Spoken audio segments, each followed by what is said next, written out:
자, 오늘 우리는 고려시대 권력의 비밀을 파헤쳐 볼 텐데요. 그 열쇠는 바로 이 단 한 문장의 한문 사료에 전부 담겨 있습니다.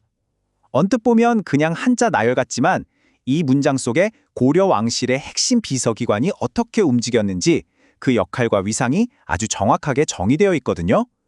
지금부터 구절 하나하나를 뜯어보면서 그 의미를 파헤쳐 보겠습니다. 화면에 보이는 바로 이 문장입니다. 고려의 핵심 비서기관, 오늘날의 대통령 비서실과도 같은 중추원의 모든 것을 설명하는 기록이죠. 지금부터 이 문장을 여러 부분으로 나누어서 도금과 함께 그 구조와 의미를 차근차근 살펴보겠습니다. 자, 첫 번째 부분입니다.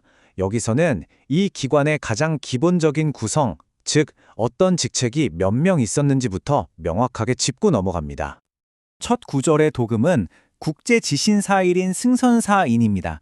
문장 구조를 보면 맨 앞에 국제는 나라의 제도에 따르면 이라는 뜻으로 문장 전체의 기준을 제시하는 일종의 부사구 역할을 합니다. 그 뒤에 핵심 내용이 나오죠. 지신사는 1명, 승선은 4명, 이렇게 정원을 못 박아두고 있습니다. 이들이 바로 고려 왕실 비서기관의 핵심 인물들이었던 거죠. 그럼 지신사와 승선이 정확히 어떤 역할이었을까요? 지신사는 이 기관의 수장, 즉 장관입니다. 오늘날로 치면 딱 대통령 비서실장에 해당하죠. 모든 비서 업무를 총괄하는 최고 책임자고요. 그리고 승선은 그 아래에서 실무를 담당하는 비서관들이라고 보시면 됩니다. 그러니까 이 문장의 첫 부분은 아주 명료하게 국가 시스템상 비서실장은 1명, 그 밑에 비서관은 4명으로 구성된다 라고 조직도를 정확히 그려주는 겁니다. 자, 다음 구절에서는 아주 흥미로운 지점이 드러납니다. 바로 이 막강해 보이는 사람들의 공식적인 품계, 즉 계급과 실제 권력 사이에 상당한 차이가 있었다는 점입니다. 다음 구절은 위계불과삼품이라고 읽습니다. 여기서 위는 품계, 즉 관직의 등급을 의미하고요. 계는 모두, 불과는 뭐뭇을 넘지 않는다는 한정의 의미를 가집니다. 이걸 합쳐보면 그들의 품계는 모두 3품을 넘지 않는다는 뜻이 되죠. 당시 최고위직인 재상들이 1품이나 2품이었던 걸 생각하면 이들의 공식적인 지위가 최상위권은 아니었다는 사실을 분명히 알 수 있습니다. 바로 이 지점이 중요합니다. 공식적인 계급은 3품에 불과한데 이들의 실제 권력은 재상에 버금갔다는 기록이 계속 나오거든요. 아니, 품계가 권력의 전부가 아니었다면 도대체 그 막강한 힘의 원천은 무엇이었을까요? 문장의 다음 부분이 그에 대한 답을 명확하게 제시합니다. 이들의 권력은 바로 그들이 맡은 핵심 업무 그 자체에서 나왔습니다. 다음 구절은 이들이 구체적으로 어떤 일을 했기에 품계를 뛰어넘는 영향력을 가질 수 있었는지 보여줍니다. 출납왕명, 이 4글자가 이들 권력의 모든 것을 설명한다고 해도 과언이 아닙니다. 글자 그대로 풀어보죠. 출은 내보내는 것이고 납은 받아들이는 겁니다. 무엇을요? 왕명, 바로 왕의 명령을요. 즉, 왕에게 들어오고 나가는 모든 정보와 명령의 유일한 통로가 바로 이들이었다는 뜻입니다. 정보의 흐름을 완전히 장악하고 있었던 거죠. 이들의 업무 방식을 보면 이 정보 통제가 얼마나 철저했는지 알 수 있습니다. 우리가 지금 보는 사료의 앞부분에 갱직입이라는 표현이 나오는데 이건 번갈아가면서 궁궐에 들어가 숙직을 했다는 의미입니다.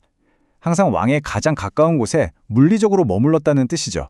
바로 이 근접성을 바탕으로 신하들이 올리는 모든 보고를 왕에게 전달하고 왕이 내리는 모든 명령을 관료들에게 전달하는 출납왕명의 역할을 독점할 수 있었던 겁니다. 이것이 바로 이들의 품계를 넘어서는 권력의 기반이었습니다.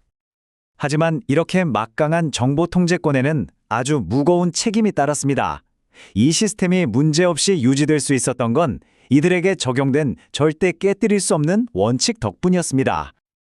자, 수편언 불감자전이라는 구절입니다. 문장 구조를 보면 수는 비록 뭐뭐일지라도 라는 양보의 의미를 나타내는 접속사고요. 편언은 조각편, 말씀 언자니까 아주 짧은 한마디 말을 뜻합니다. 불감자전은 감히 스스로 마음대로 처리하지 못했다는 뜻이죠. 즉, 비록 아주 사소한 한마디 말이라도 감히 자기들 뜻대로 처리하지 못했다는 겁니다. 이들의 권력은 왕의 말을 토시 하나 틀리지 않고 그대로 전달한다는 절대적인 신뢰 위에 세워져 있었던 겁니다. 이제 문장의 마지막 부분입니다. 이 구절은 당시 사람들이 이들을 어떻게 불렀는지, 그 별칭을 통해 이들의 실질적인 위상을 아주 명확하게 보여줍니다. 마지막 구절, 시위용 후 우인해상입니다. 여기서 시위는 이것을 뭐뭐라고 부른다는 뜻이고 우는 또한이라는 의미의 접속 부사입니다. 그래서 이것을 용우라고 부르고 또한 내상이라고도 부른다는 구조가 되죠. 그럼 이 강력한 의미를 담은 두 개의 별명, 용후와 내상이 대체 무슨 뜻일까요? 첫 번째 별명은 용후입니다. 용자의 목구멍 후자, 말 그대로 용의 목구멍이란 뜻입니다. 예로부터 용은 왕을 상징했죠. 따라서 용후는 왕의 말씀, 즉 왕명이 나오는 유일한 통로라는 의미를 갖습니다. 왕의 권위와 말이 이들을 통하지 않고는 세상 밖으로 나올 수 없다는 그 핵심적인 역할을 이보다 더 상징적으로 보여주는 표현은 없을 겁니다. 그리고 두 번째 별명, 내상은 훨씬 더 직접적입니다. 안 내자에 재상 상자를 써서 궁궐 안의 재상이라는 뜻이죠. 이 별명은 더 이상 돌려 말하지 않습니다. 공식 품계는 재상보다 낮지만 궁궐 안에서 수행하는 역할과 실질적인 권력은 재상과 다름없다는 것을 당시 사람들 모두가 인정하고 있었다는 뜻입니다. 이것으로 상품 관리가 어떻게 재상급 권력을 가졌는가라는 질문에 대한 분석이 완벽하게 마무리됩니다. 이 한 문장을 통해 우리는 권력의 속성에 대한 세 가지 중요한 사실을 알 수 있습니다. 첫째, 공식적인 지위보다 권력의 핵심과 얼마나 가까이 있는지가 더 중요하다는 것. 둘째, 정보의 흐름을 통제하는 것이 곧 실질적인 권력이라는 점.